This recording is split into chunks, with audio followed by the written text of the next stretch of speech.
Bonjour et bienvenue au Match des critiques ciné. Le film de cette semaine nous plonge dans les coulisses de Mary Poppins, ou plutôt en 1961, quand Walt Disney va essayer de convaincre l'auteur du livre d'adapter celui-ci au cinéma. Ça ne va pas être facile et c'est Fabrice qui nous en parle. Alors, qu'est-ce que j'ai à vous dire là-dessus, moi? Tu commences bien en tout cas. C'est un film de cinéphile, c'est un film pour ceux qui aiment le cinéma. C'est un pan de l'histoire du cinéma qu'on vous raconte.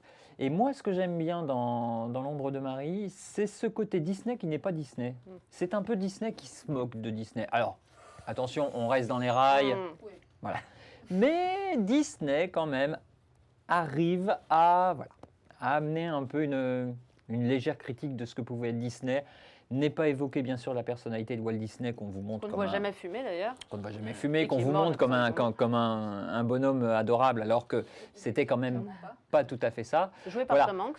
Joué par Tom Hanks, qui est absolument génial dans le film, il faut le dire. Emma Thompson, moi je suis ultra ravi, mais plus qu'heureux de la retrouver tellement elle m'a manqué.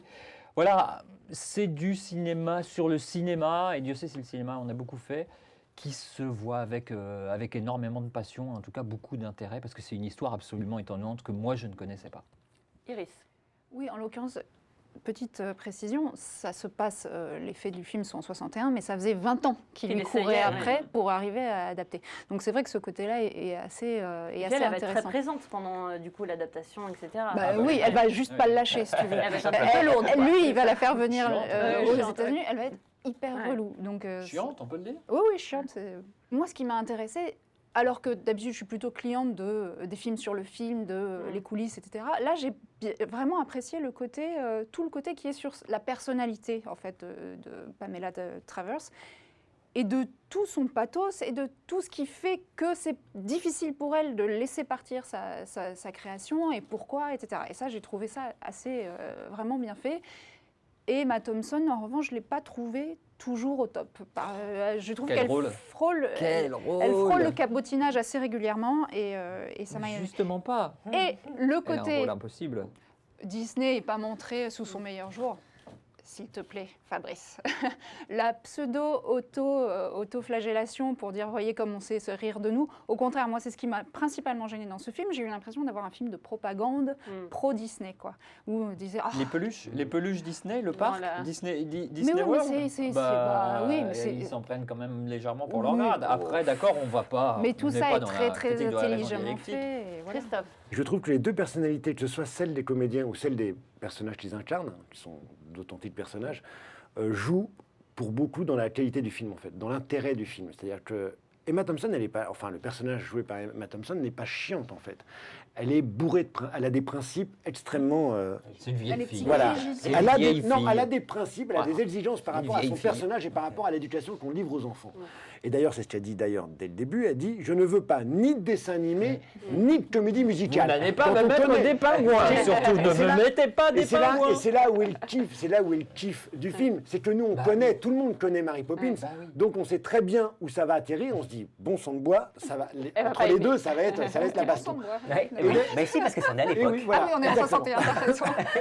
Et en face, il y a Walt Disney, qui, je suis désolé Iris, c'est assez gonflé de la part des productions Disney de montrer Walt Disney comme ça, parce qu'il n'est pas très sympathique. Il est sympathique à la fin, la discussion à la fin, tout ça, bon d'accord, très bon monologue, bien écrit, tout ça pour la fin, mais sinon, pendant tout le film, on le voit, il est quoi? Il est égocentrique, il était comme ça. Il est obsessionnel, égoïste, je veux dire, mais on le voit tel qu'il est, quoi, vraiment. Toi, t'aurais voulu qu'ils en rajoutent encore plus. Pas en rajouter, qu'on le montre tel qu'il était. C'est Disney qui produit. Mais ça suffit. Disney se moque un tout petit peu de Disney. Mais c'est pas, moi je trouve qu'il se moque pas un petit peu, il se moque beaucoup de Disney. Il dresse un portrait du mec. Quand il fait la visite de Disneyland. Ah oui, la visite de Disneyland. C'est quand même dans le vrai premier parc. Voilà, c'est ça. Elle rentre dans sa chambre d'hôtel, elle est sursaturée de peluches partout, des Mickey partout. C'est drôle. Allez, Thierry. Moi, je ne vais pas répéter, moi j'ai vraiment bien aimé le film et beaucoup pour ces raisons-là. Et ce qui me faisait juste peur, c'est tous les passages de l'enfance. Généralement, dans les trucs américains, là on en... Et là, ça passe. Et je trouve que...